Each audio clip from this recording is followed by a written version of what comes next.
Welcome to the Unstarving Musician Podcast. I am your host, Rapunzo. This podcast features conversations with me, indie music artists, and industry professionals. It's all intended to help other indie music artists be better at marketing, business, the creative process, and all the other things that empower us to do more of what we love. Make music. Oh, I missed it. That's all right. It's fun trying. I need more practice, I guess. So my guest in this episode is Markus K. He's a full-time street performer, blues fusionist, and master looper. He does street concerts around the world, literally. He joins me for a conversation to talk about the collaboration app Tract. He was in Denmark when we spoke. Seems super lucky. To me, what am I saying? I'm in paradise. Quarantine paradise. Hey, before we get started, I want to give a quick shout out to my friends at Harry Rock Radio, the internet radio station that recently hosted me for an interview about my new song, which you may have heard a sneak preview of. If you haven't, contact me. I'll send you one. And we talked about the podcast, some articles I've written for Forbes.com, including one that's related to this episode today with Markus K. Yeah, Harry Rock Radio, the internet radio station that's all about rock. They're crazy, those guys. They stream 24/7. They stream heavy metal, punk rock, classic, hair bands, glam, indie, alternative, local, thrash, and even my song. They want to feature local artists right alongside the well-known guys. So you can check them out on Facebook at Harry Rock Radio. And I got hooked up with that interview because of my friend and high school classmate Robert Knowles. We were just chatting it up on the Facebook, and I guess we were talking about my song or something. And he goes, "Did you know I'm an on-air personality for Harry Rock Radio?" I'm like, "Why, no, I didn't." Anyway, one thing led to another. But yeah, he and I went to high school together long ago, James Bowie High School in Arlington, Texas, and he plays music. He's a lead guitarist in a band called 3 Day Bender. He says he got lucky and got brought on board by Harry Rock Radio. I think they're the lucky ones. I'm lucky too. It was really nice that he did that, that he spent time, or I should say allowed me to spend time talking to his listeners. Hey, if you love the podcast, consider supporting. There's a new and easy way to donate at paypal.me/Robonzo, ROBONZO, or you can just go to unstarvingmusician.com/crowd sponsor. So yeah, Markus K, my guest, he has worked in a wide range of studios, yet he can't say enough nice things about Tract, the collaboration and recording app. He's published multiple singles recording with Tract, in fact. He started using Tract in March of this year. He learned about it on the recommendation of a friend, and then the outset of COVID began, which prompted him to dig in deep into the app. He is an artist in the true sense of the word. I think you'll find out when you listen to this conversation and listen to some of his work. If you want to learn about street performing or busking, you'll enjoy this episode. And or if you are fascinated like I am with Tract and other online collaboration apps, I think you'll enjoy this. Here is me and Markus K. You have been using Tract since, was it March this year? Yes, just as the lockdown period started in Spain.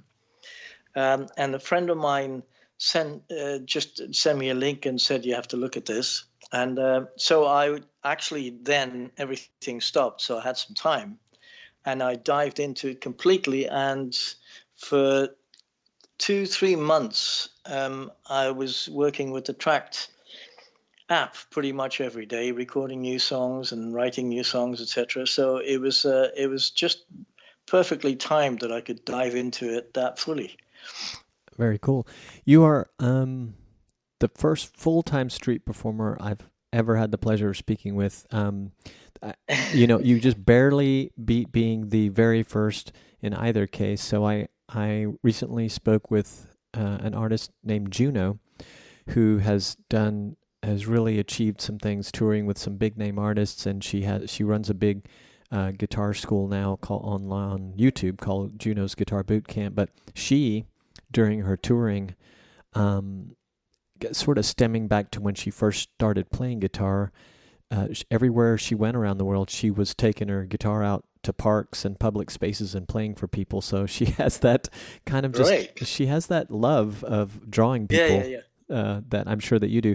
I have to tell you that it's a great experience. It's a beautiful experience. Oh, I bet. And the other thing I was wanting to say, I don't know, just kind of out of my own amusement, and is that I didn't know until I don't know, a couple of years ago that street performers were often, or maybe even longer, referred to as buskers. Did I say that right? Yes, buskers. Yeah. It's called busking, and I didn't know that for a while either. And people said, you should try busking, and I had no idea what they were talking about. So that's why I'm now sometimes using street concerts. So my tagline is street concerts around the world. And that makes sense to all people from just about anywhere. So to make it clearer. I can totally appreciate that, and I have to agree 100%. That was a good move. So also busking, if you're talking about busking, there's a connotation for some people that's close to begging, and obviously as a serious artist, I like to stay away from that. There are many amazing buskers who are real artists on the street, and so I hope to belong anywhere near that group rather than people who just do it for money. I live off it, so the money is great, to actually make money with it. But my experience is, as soon as you start thinking about the money, it doesn't work. People don't respond, and you have to do it for the love of music, and then that's when it works. That makes sense. And I don't know if it's just the nature of doing street concerts and doing them around the world, as you say, but you have been traveling continuously for a number of years, I understand. Yes. Is that common in the world that you're in, street performing, or is it just kind of where you happen to fall among your peers?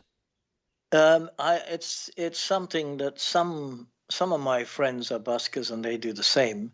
Many buskers stay put, and I find when I meet them that they get a bit jaded because they end up inevitably fighting with the law for some reason, one reason or other, because you can imagine if you're really good and your music is wonderful, if you're playing in the same street a certain amount of times, somebody close by is going to get fed up because they want to choose what they listen to. And I totally understand that. So that's one of the reasons why I like to move. It's almost like hit and run. I like to travel. I like meeting different people, making new connections. So we rarely stay in the same place for more than at the most a week, really. It's usually 2 or 3 days, unless it's particularly interesting and we stay a bit longer. And who's we? Who do you travel with? I travel with my partner. She's from Spain, Marga Fernandez, and we've been traveling together for nearly 2 years now. So she went to the States with me last year, the beginning of last year. And we've been, the rest after that has been mainly around Europe, but we also ended up in Istanbul. And now we're in Denmark in Scandinavia. Oh, darn. Well, that must be fun. Yeah, it's a bit gray here, actually. But this is between you and me. You mean like just sort of picture landscape-wise or weather or both? Both. I think the climate has a very big influence on people. And so I'm sure that Panama is very colorful. So is most of Latin America, I would think. Mm-hmm. If you go up north in Europe, where the weather gets colder, then I think the temperature of the people changes, so it's a different mentality, different culture. And the colors fade. Strangely enough, when there's a lot of sun, people use more colors, it seems. And when there's lack of sun, which is pretty much the case here because it's very cloudy most of the time. It's water. There's water all around. You're in the middle of sea. It's a bunch of islands, so it's cloudy a lot of the time, and so all the colors seem to be grey. Interesting. It Interesting. is. You'd think you'd want to counteract and put something really colorful on, but it doesn't seem to work that way. Maybe it feels that would clash too much. So going back to your friend recommending Track to you, was that pure? I'm learning, as you can probably imagine, that with platforms like Tract, that there's been a huge upsurge in adoption since the COVID crisis landed upon us. Was it purely coincidental for you that you learned about it, or was there partly timing? Well, it just happened to work out great, but it was, whatever. If you believe in chance, it was chance that it happened to be that time when my friend sent me a link. Originally, I looked at it and I thought, oh, that's interesting. And then 3 days later, we were in lockdown, and I thought, oh yeah, that app. If that hadn't happened, I might not have spent enough time to get on with it. But as soon as I started recording with it, I thought, whoa, this is amazing. Because the beauty is, recording tends to be linked to paraphernalia. You got to set up something. Even if you have a home studio, you got to have this and that and this and that, and it's all got to be plugged in, etc. And then you start being creative. With my iPhone and the app, I just point the iPhone to whatever's doing what I want to do. So I can instantly record my ideas, and quite often the ideas then develop into a song. So actually a number of cases, the first idea I recorded, I used in the final version. So it's great for creativity because you don't have to think about the type of mic. You don't have to think about how you're going to compress it. It has a very musical sound to it. And I later heard when I talked to the guys who developed it, that's their secret sauce. They found a way to find the characteristics of the phone that you're using and then create a flat EQ. So you're actually getting what you're hearing. It's quite stunning because I've had problems with acoustic guitar, for instance. It's notoriously difficult because if you move the mic an inch, you get a very different sound. Sure. With this, the only thing I have to think about is how close up I want the sound. Sometimes I want a bit of room sound. Sometimes I want to be almost in the strings.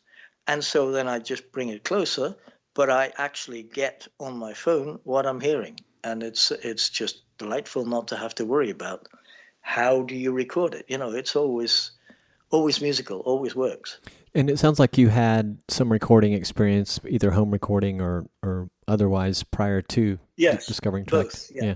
Kind of gives you I've perspective. worked in good studios, and I've done a lot of my own recordings. And so, yes, it's... and the problem with studios is always, of course, the challenge is, unless you're a big star, you're thinking of how much it costs to be there.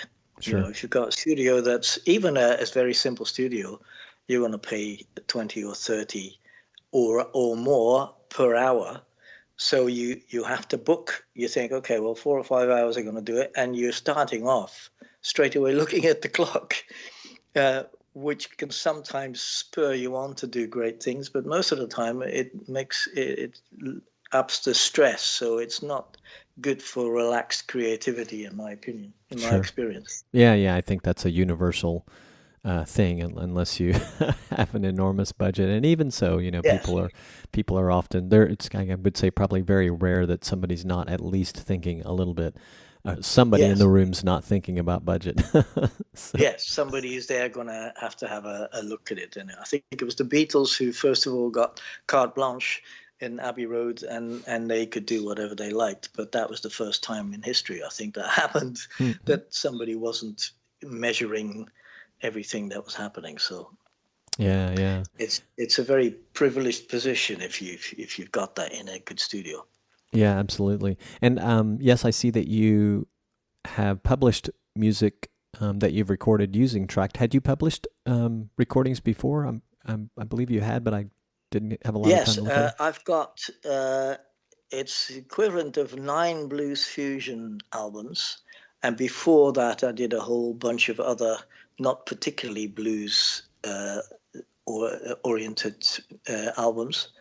But those are the blues fusion albums I've done, and I'm just starting to put them in the digital domain. I had one of my albums, Patreon files, on there, and now I'm starting to put some of the other albums on.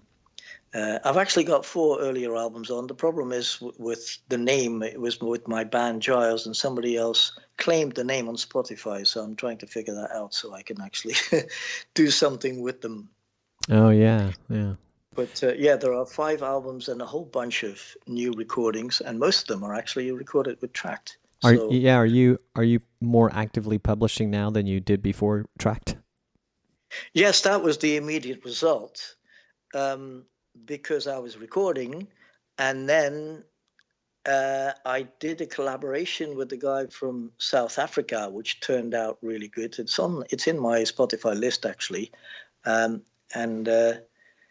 then he wanted to put it on Spotify, and I hadn't thought about Spotify, to be honest, and so then I had to register with Spotify to claim my half of the rights of because essentially it was my recording and his vocal, and so that's then I was then in with the distributor, and then I realized, this is very easy to do, and I paid for it was DistroKid. I paid for a whole year, and I could publish as many songs as I wanted, and I realized I had a whole bunch of songs I wanted to get out there, and that Spotify is a way to get to a new audience.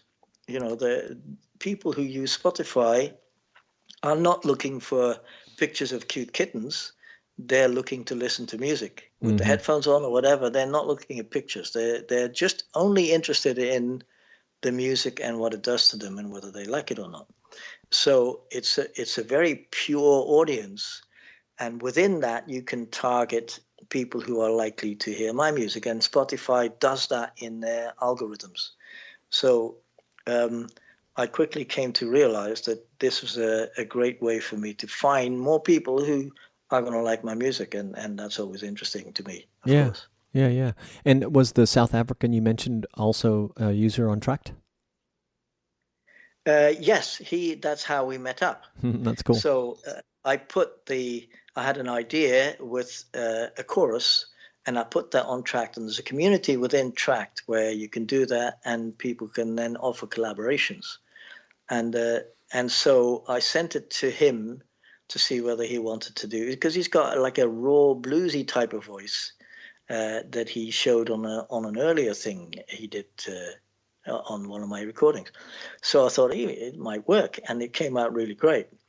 So we met via Tract, and I met quite a few people actually via Tract that I really like what they're doing and that I've collaborated with. So it's another bonus to the app.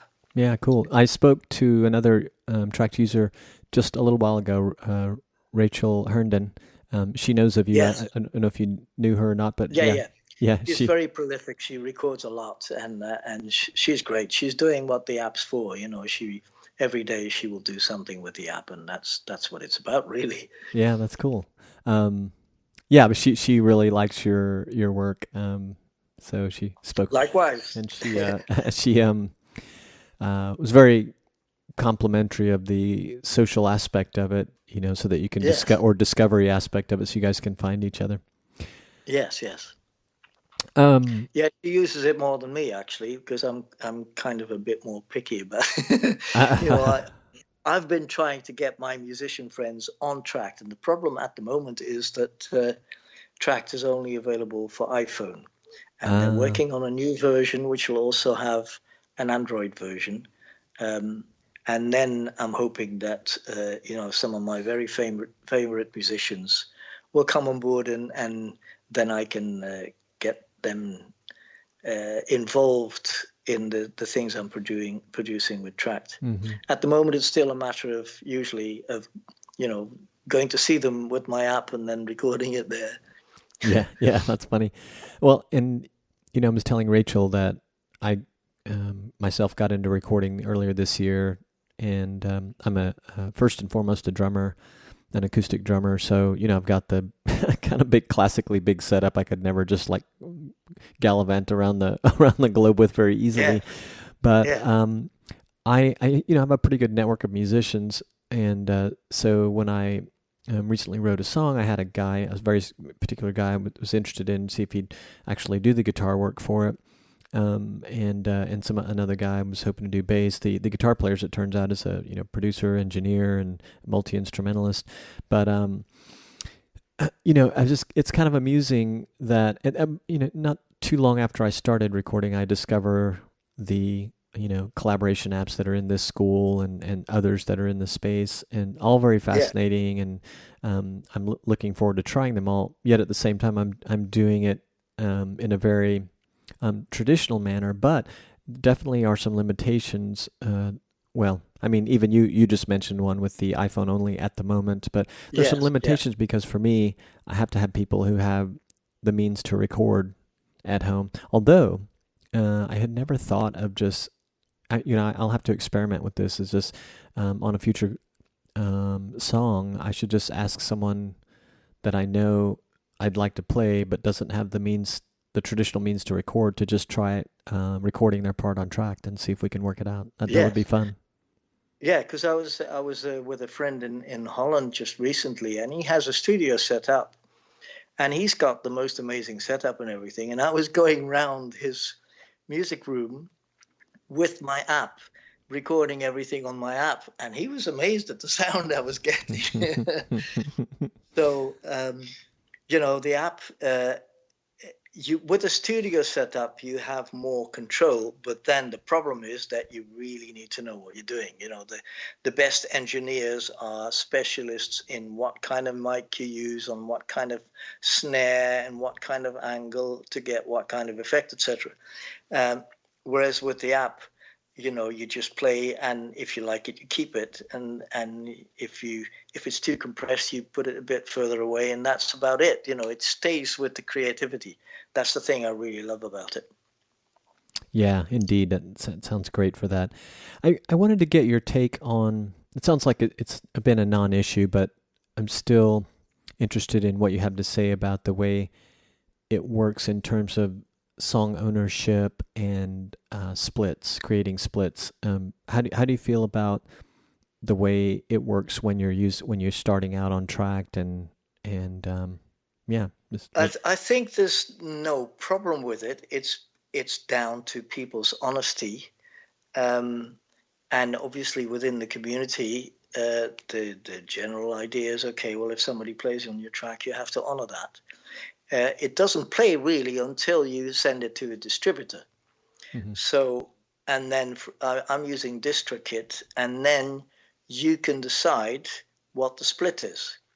So, for instance, if you've created the whole song and you've done everything, you've written it, you've played everything, and you've got the vocal, and you want somebody to play a bit of a solo on it, um, I would say then you don't need to give them 50%. Because otherwise, if you have a whole band playing, you end up with like 500% or something if you all give them 50%. So it's up to you to agree with whoever you work with, whether you pay them a session fee, whether you ask them to do you a favor and just do it for the fun of it, or whether you offer them a percentage of whatever you get from the digital domain. And keeping in mind that for most people, the digital domain is not going to make you rich anyway. So it's more like a thing of, keeping it nice and honoring the people in crediting them for what they've done. Sure.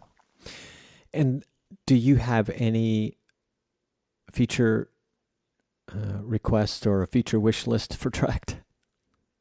Um, the app I love as it is, and I have the option to then export the individual tracks of the recording I've done, and then sometimes I tweak it or edit it in a program on my laptop. So it totally works as it is. The new version has bells and whistles. It's got editing facilities, and hopefully very soon it'll have the Android. The Android version would help a lot in terms of getting more people on the available. Then I can ask more people who I already know are going to do great things to collaborate, and hopefully they'll be happy to get the app and open it and try it. Mm-hmm. Yeah, that makes sense. Yeah, and we're within. Yeah, and I can't really. We're talking about other things actually with the guys from Tract. They're also doing they're relaunching their label.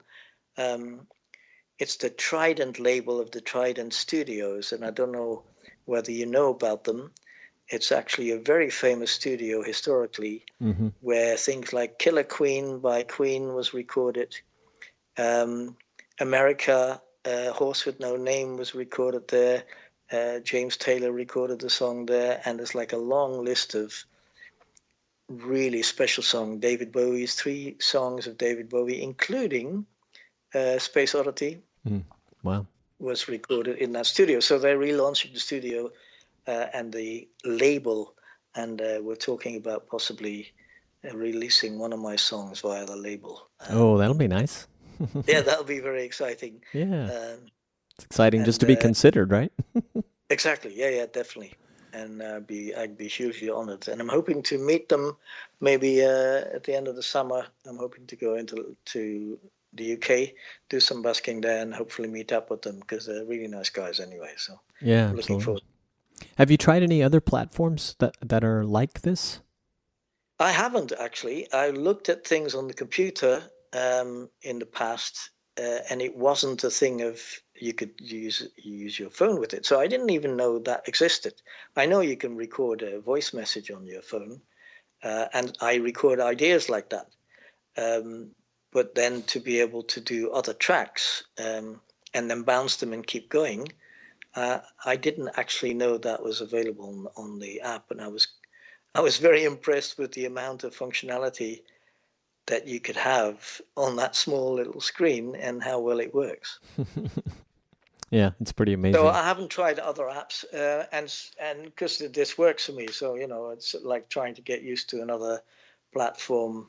I'm happy when something works, and then I'll stick with it and I'll keep going. I have no idea how good the others are, and I don't even know their names. Have you worked with other platforms like that? Well, I'm discovering them because of this is all part of a writing project, and so the thing I'm finding is they all have different approaches for the most part. The ones that I have spent time with. So, for instance, one of the other companies I spoke with is Soundstorming, and they don't.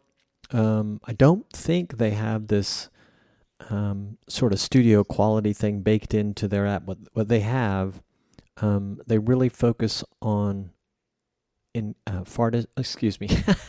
almost came out as artist and artist and fan engagement. So the collaborations occur between both artists and fans, and they've had some, like Tract, they've had some pros come in and check it out as well.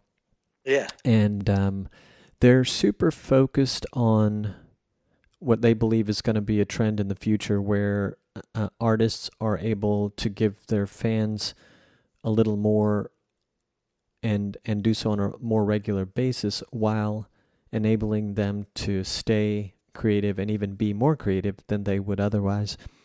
And then that's an interesting idea. I presume that you could do that with Tract as well, but I haven't seen a particular focus with that. So yeah, I think it's just a matter of focus.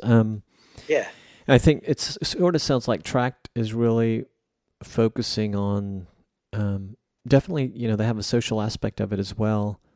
But yes. It's from, especially from talking with you, they're really focused on giving you a certain quality of recording from the get-go. Yeah. So it's kind of unique. And then one that it's not even a mobile app, but Compose with a K and a Z. They've been around for over 10 years, and they basically are like, if you have the means to record and upload, then they have a kind of a project sharing ecosystem, much like Yes, what you have I've there. seen. Yeah, I've seen various platforms like that, and I nearly got into it, and I never really, Mm-hmm. because you still have the problem then when you're traveling all the time like me. For me to be able to set up something to record, Mm-hmm. uh, it usually means I don't do it. So that's why I love Tracked, Mm-hmm. because I don't have to do any of that. Yeah. I open the app and it's there. So um, Yeah, and I'm happy to see that. yeah, it seems like there's these different approaches are for different types of Of course, yeah, musicians, and yeah, that's if one of the fascinating things about it. And then there's one I just realized, as of today, because a former guest um, told me about it. For it's based out of Nashville, and it's for co-writing, and it's especially right, geared towards songwriters, and you know.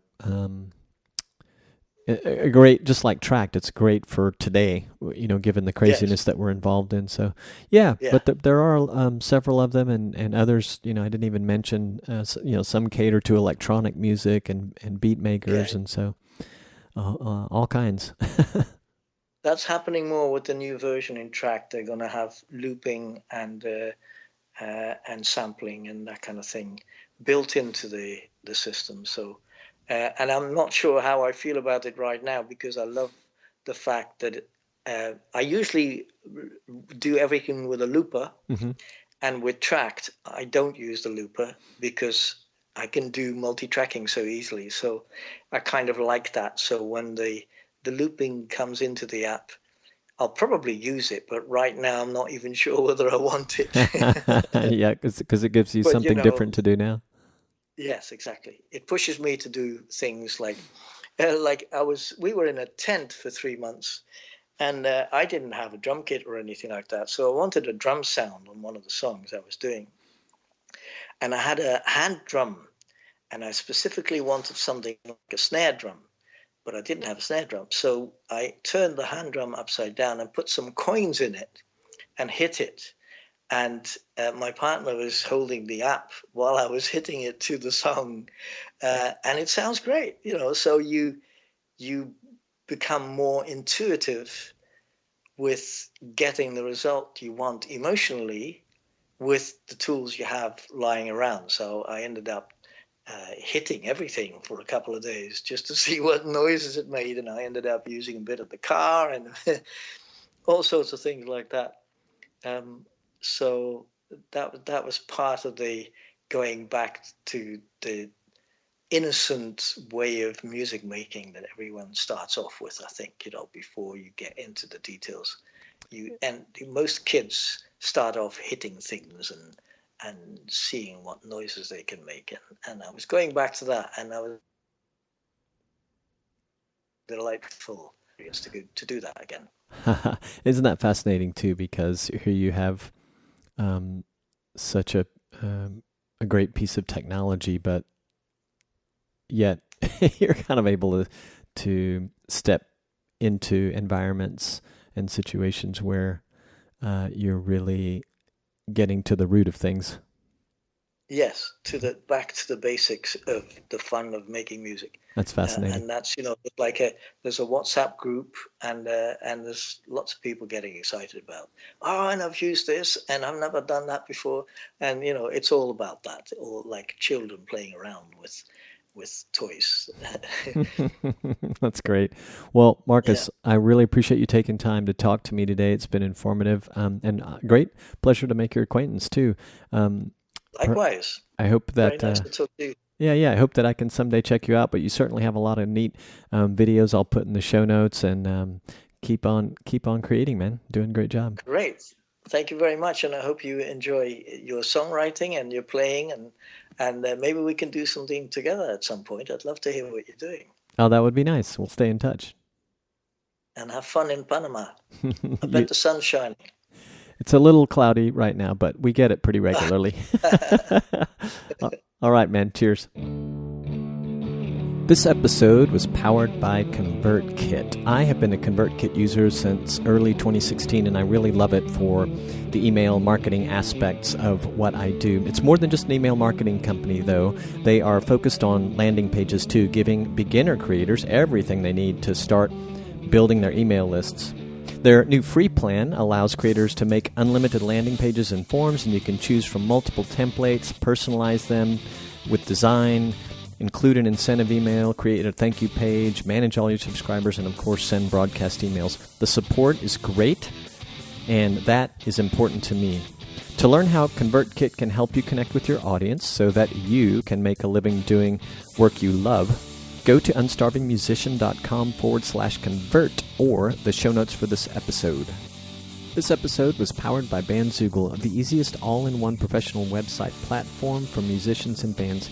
Two things that will help ensure you're in control of your music business and your fan-based community are a website and an email list.